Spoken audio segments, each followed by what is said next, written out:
অজানাকে জানা, অচেনাকে চেনা ও পাহাড়ের নেশায় আমি অনিরুদ্ধ আর সঙ্গে আমার স্ত্রী অঙ্কিতা, আমরা দুজনে বেরিয়ে পড়েছি আমাদের জীবনের প্রথম ট্রেকিংয়ে, সান্দাকফু ফালুট ট্রেকিং। যদিও প্রথমে গাড়ি করে সান্দাকফু ফালুট ভ্রমণের পরিকল্পনা হলেও যখন আমরা খোঁজ নিয়ে জানতে পারলাম যে রাস্তা অত্যন্ত খারাপ থাকার কারণে ফালুট পর্যন্ত গাড়ি যাচ্ছে না, তাই শেষ পর্যন্ত ট্রেকিং করেই সান্দাকফু ফালুট ঘোরার পরিকল্পনা করে ফেলি। যদিও এর আগে ট্রেকিংয়ের কোনো রকম অভিজ্ঞতা না থাকায় মনের মধ্যে একটু সংকোচ হচ্ছিল, কিন্তু ঘুরতে যাওয়ার নেশার কাছে সে সমস্ত কিছু একদমই প্রাধান্য পায়নি। বাংলায় একটা প্রবাদ আছে, সাপে বর। আমাদের ক্ষেত্রেও অনেকটা তাই হয়েছে।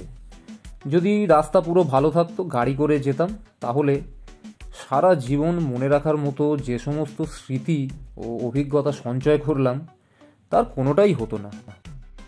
যদিও আজ আমাদের ট্রেকিং শুরু হচ্ছে না, আজ আমাদের গন্তব্য সিঙ্গালীলা ন্যাশনাল ফরেস্টের অন্তর্গত ধোত্রে গ্রাম, যেটা দার্জিলিং জেলায় অবস্থিত। এই ধোত্রে গ্রামে একটা দিন আজকে আমরা থাকব এবং তারপরে কাল সকাল থেকে শুরু হয়ে যাবে আমাদের জীবনের প্রথম trekking, Sandakphu Phalut trekking.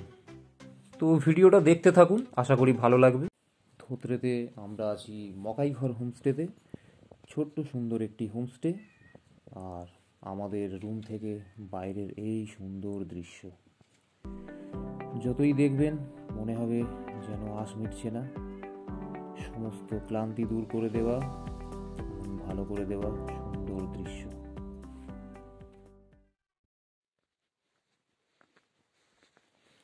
Fresh হয়ে দুপুরের লাঞ্চ কমপ্লিট করে আমি ও অঙ্কিতা এখন বেরিয়ে পড়েছি ধোত্রে গ্রামটা একটু ঘুরে দেখবো বলে।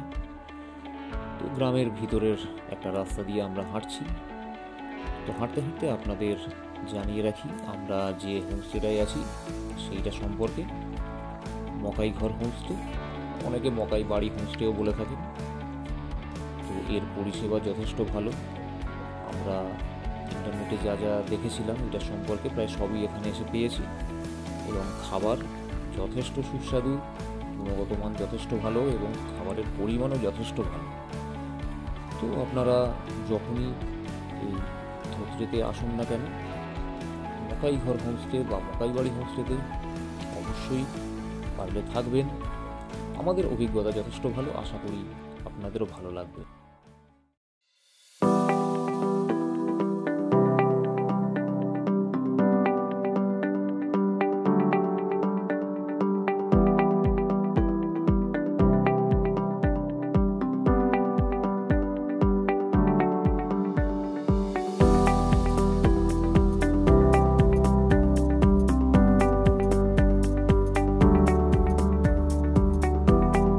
30 নভেম্বর 2024 আমাদের জীবনের প্রথম ট্রেকিং শুরু হয়ে গেছে।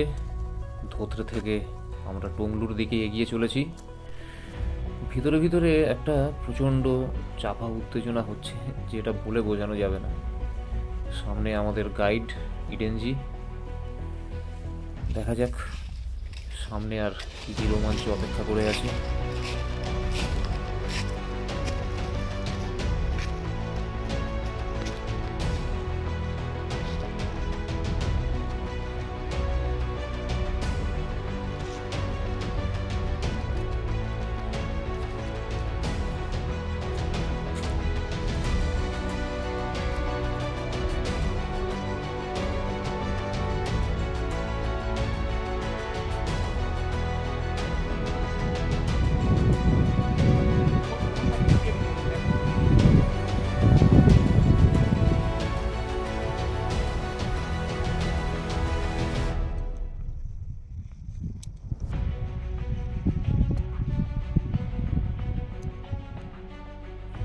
সামনে এই যে পাহাড়টা দেখা যাচ্ছে, এটাই হলো টংলু। ওইখানেই আমাদের পৌঁছতে হবে। তবে তার আগে একটু রেস্ট নিয়ে নিচ্ছি আমরা, তারপরে আবার আমরা হাঁটা শুরু করব।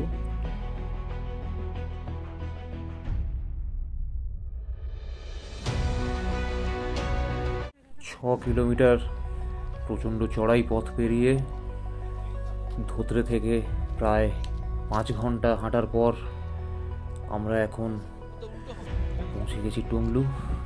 এই হলো জিটিএ ট্রেকার্স হাট। কাঞ্চনজঙ্ঘার এই ভিউ, আর নিচের এগুলো সব হোমস্টে।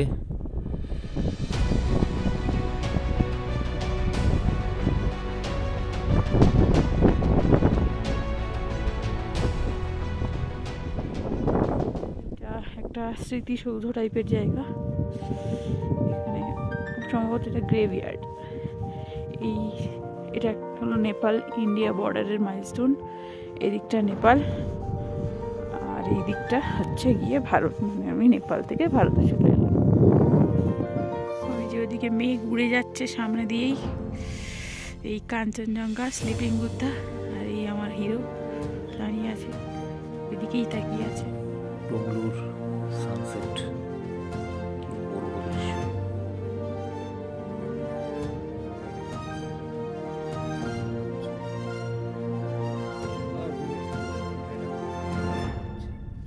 টুংলুর সকালে সব জমে বরফ হয়ে গেছে। বেশি ঠান্ডা হয়নি, বাট হ্যাঁ বরফ তো জমেছে, জলটা পুরো জমে গেছে। রাতের মাইনাস টেম্পারেচারে শিশির জমে বরফ, এইরকম অভিজ্ঞতা খুব একটা হয় না। দারুণ লাগছে। আমরা টুংলুতে ছিলাম কালকে। এইটা আমাদের জিটিএ ট্রেকার্স হাটের সামনের ভিউ, স্লিপিং বুদ্ধা। এটা কিচেন, এর ভেতরে বসার জায়গা আছে, এখান দিয়ে এন্ট্রি।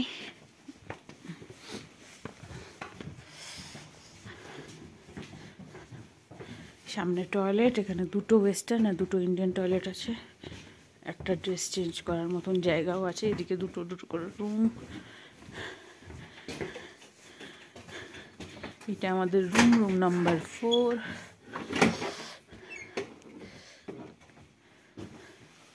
এখানে 4টে বেড আছে, কিন্তু যেহেতু অফ টাইম তাই এখানে শুধু আমরা দুজনেই ছিলাম। পুরো বিল্ডিংটাতে আমরা দুজন এবং আমাদের সাথে আর দুজন এসেছিল, তারা টেন্টে ছিল।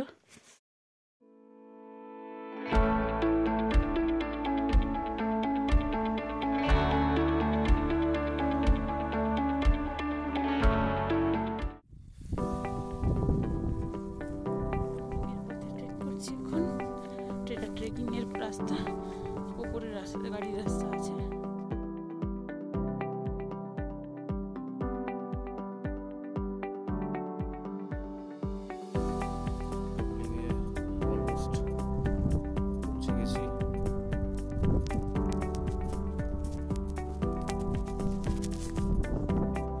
টুমলিংয়ে সিঙ্গালিরা ন্যাশনাল ফরেস্টের চেকপোস্ট। এইখানে আমরা আমাদের সমস্ত ডকুমেন্টস দেখিয়ে এবং এন্ট্রি ফিজ জমা দিলাম, তবেই আমরা আগে যেতে পারবো। ডান দিকে কাঞ্চনজঙ্ঘার পুরো রেঞ্জ।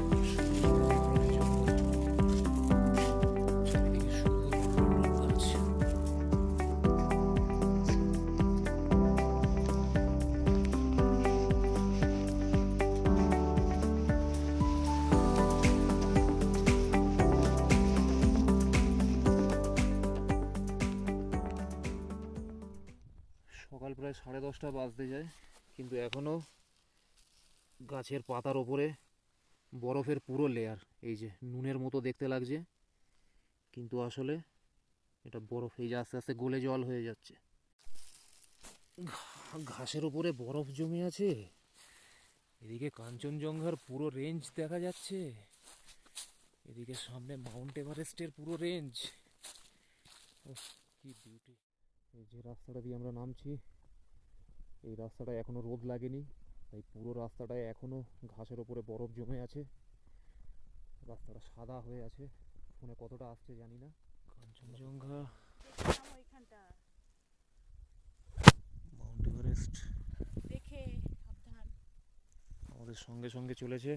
আমার বউ বলছে সাবধানে দেখে দেখে নামতে। বাঁশের জঙ্গলের ভিতর দিয়ে আমরা এখন যাচ্ছি, কিন্তু এইখানের বাঁশ গাছগুলো আমাদের ওখানকার মতো বড় বা মোটা নয়, সরু সরু।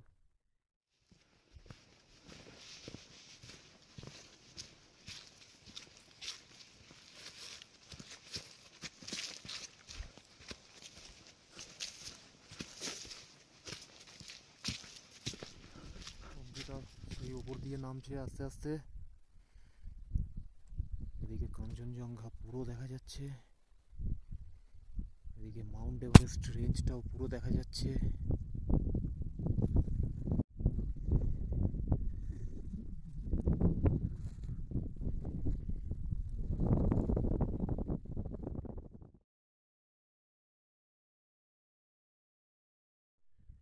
সামনে এইরকম কাঞ্চনজঙ্ঘার পুরো রেঞ্জের ভিউ, আর সেই ভিউ দেখতে দেখতে একটু রেস্ট নিয়ে নিচ্ছি, একটু খেজুর খাচ্ছি।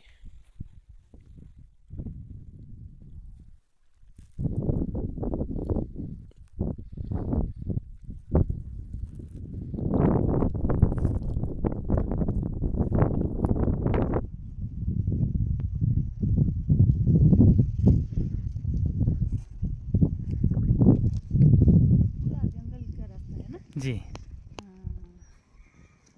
वो लोग जो हमारे साथ आ रहे हैं पहले, वो भी यही से गए हैं क्या? जी जी, इसी रूट से। নেপালের জাওবাড়ি গ্রাম। আমরা এখন নেপালের ভিতর দিয়েই ট্রেক করে কৈরিবাসের দিকে যাচ্ছি।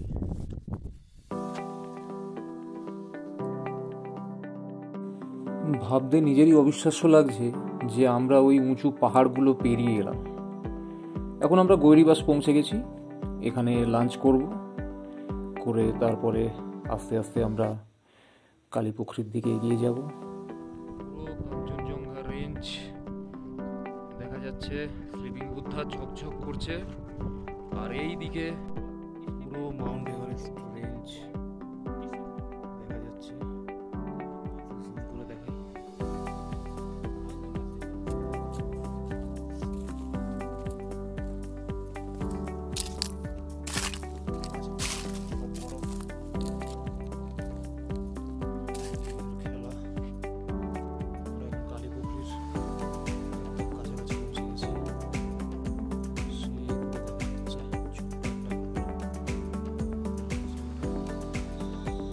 পনেরো কিলোমিটার পথ পেরিয়ে প্রায় 9 ঘন্টা হাঁটার পর অবশেষে এসে পৌঁছালাম কালীপুখুরি, সেই বিখ্যাত কালীপুখুরি লেকের সামনে।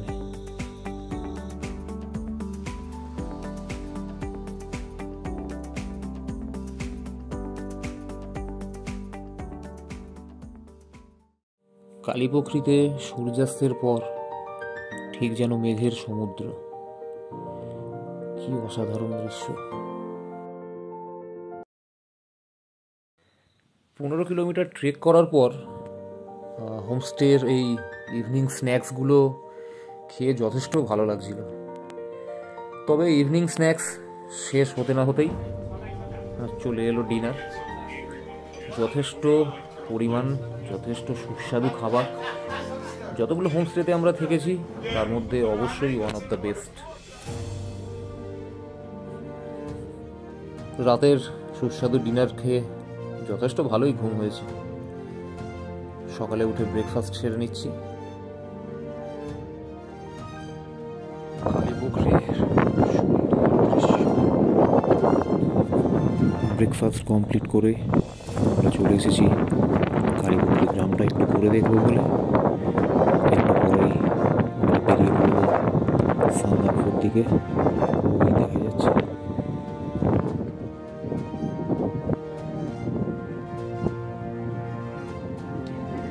কালীপুখুরি থেকে ভ্যালির ভিউটা এরকম। আজকে আমরা ওই উপরে যাব সান্দাকফু। কালীপুখুরি লেক, সেই বিখ্যাত কালীপুখুরি লেক। এখানকার মানুষেরা এটিকে যথেষ্ট পবিত্র মনে করেন, এবং এই লেকের একটা বৈশিষ্ট্য হলো যত ঠান্ডাই হোক না কেন এই লেকের জল কিন্তু কোনোদিন জমে না। হাওয়া দিচ্ছে, পতাকাগুলো দেখেই বোঝা যাচ্ছে প্রচুর হাওয়া। এখন তো তবু কম হচ্ছে, রাত্রিরে এত জোরে আওয়াজ দিচ্ছিল যে যেন মনে হচ্ছিল কেউ বাজি ফাটাচ্ছে।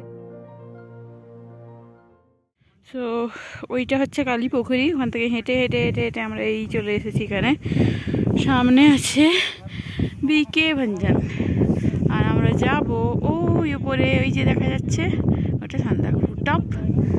আর এই ভিউ দেখতে দেখতে কে হাঁপিয়ে যাবে বলো।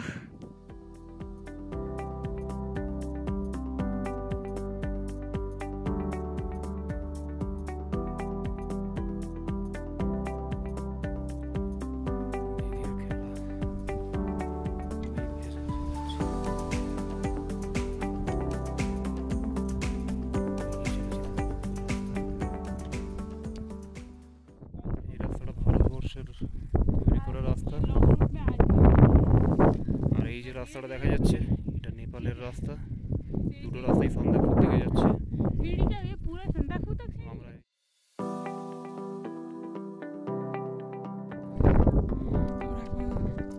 সান্দাকফু পথে যাচ্ছি।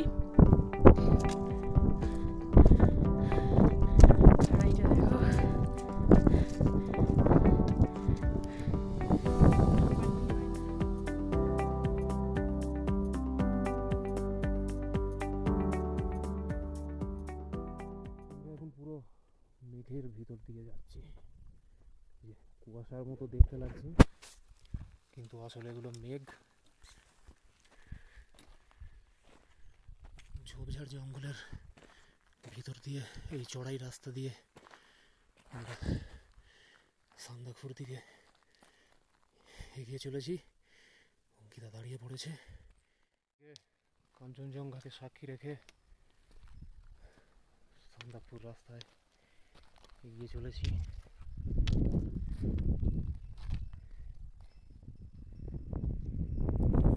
অঙ্কিতা একটু হাঁপিয়ে গেছে, বসে একটু রেস্ট নিয়ে নিচ্ছে।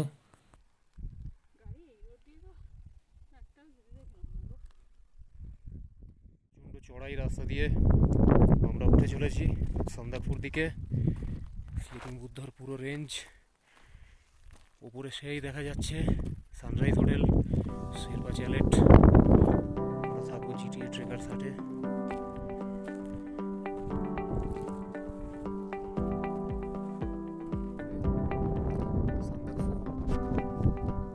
বলেন সান্দাকপুর।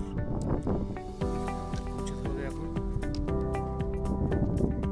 এদিক থেকে মেঘ আসছে, সান্দাকপুর আরো অনেকটা কাছে এসে গেছি। সান্দাকপুর দিকে গাড়ি যাচ্ছে। সান্দাকপুর আমরা পৌঁছে গেছি, মাইলস্টোন দেখে সেটা বোঝা যাচ্ছে। আমাদের গাড়ির দাদা অনেকটা এগিয়ে গেছে, কিন্তু আস্তে আস্তে যাচ্ছে।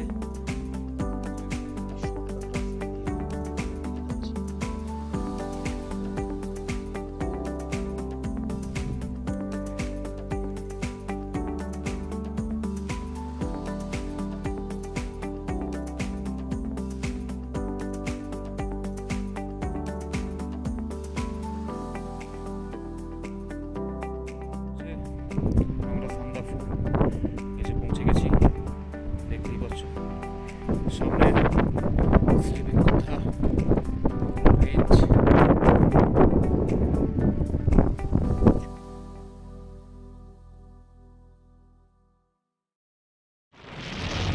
সান্দাকফু পশ্চিমবঙ্গের সর্বোচ্চ স্থান। এখন দাঁড়িয়ে আছি সান্দাকফু টপে, চোখের সামনে এই দৃশ্য দেখছি, অভাবনীয়। এখন সান্দাকফুতে একটা টপ মতো জায়গায় দাঁড়িয়ে আছি। এই ভিউ বেশ বিশ্বাসই হচ্ছে না আমি এখানে হেঁটে আসতে পেরেছি। প্রচণ্ড হাওয়া দিচ্ছে। ট্রেকার্স হাট, আমরা এইখানেই আছি, এই দিকের বিল্ডিংয়ে।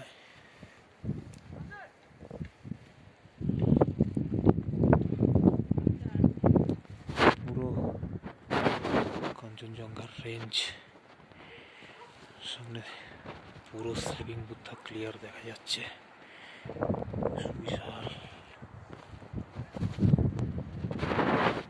Mount Everest range.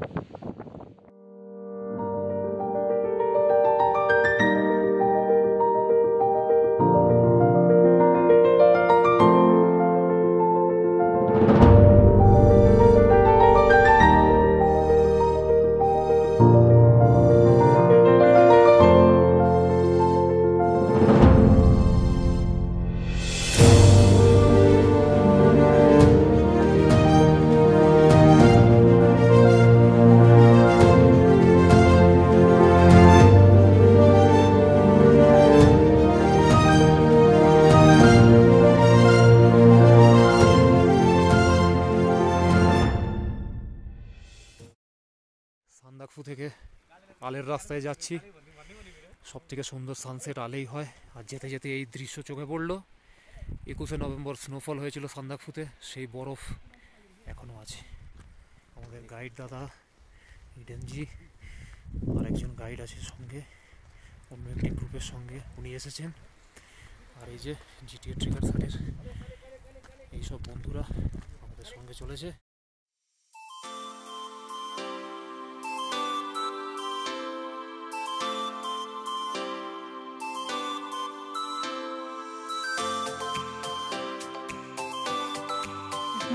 আলের পথে যাচ্ছি, কাঁটা ঝোপের মাঝখান দিয়ে, পুরো কাঁটা ঝোপ দেখি। আর এই যে যাচ্ছে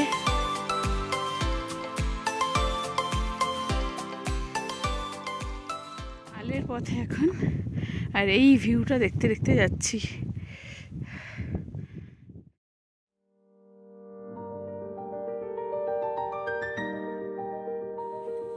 আল দ্য হেভেন। হ্যাঁ, আলকে বহু মানুষ স্বর্গের সঙ্গে তুলনা করে থাকেন, বা বলা ভালো আলের এই সূর্যাস্তকে তারা এক স্বর্গীয় অনুভূতি বলেন। এই সূর্যাস্ত দেখাকে সামনে থেকে না দেখলে এই জিনিস উপলব্ধি করা যায় না। আমরাও যখন প্রথমবার আলে গিয়ে এই সূর্যাস্তের দৃশ্য দেখলাম, নিজেদের চোখে বিশ্বাস করতে পারছিলাম না। এক আলাদা অনুভূতি, মনে হবে যেন পৃথিবীতে নেই, অন্য কোনো জগতে চলে এসেছে। দ্য হেভেন আল।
তেসরা ডিসেম্বর 2024, সানরাইজ হোটেলের ছাদে দাঁড়িয়ে আছি সূর্যোদয় দেখব বলে।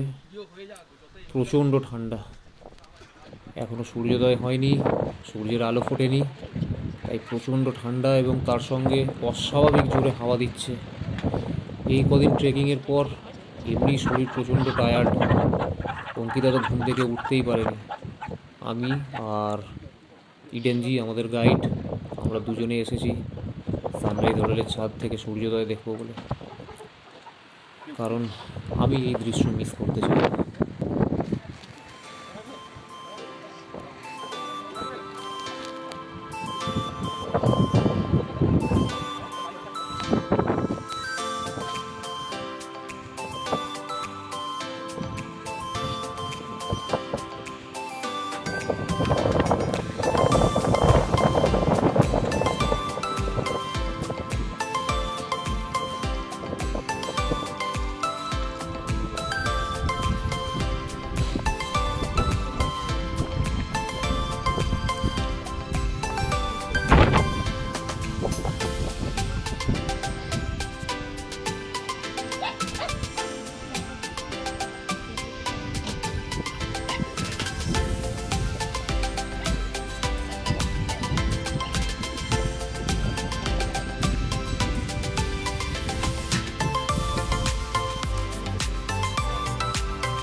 ব্রেকফাস্ট, আহা, খুবই ভালো ব্যবস্থা। প্রচণ্ড হাওয়া দিচ্ছে সান্দাকফুতে, আমাদের লাস্ট আজকে। এবার আমরা থাকুন ভ্যালির দিকে এগোবো।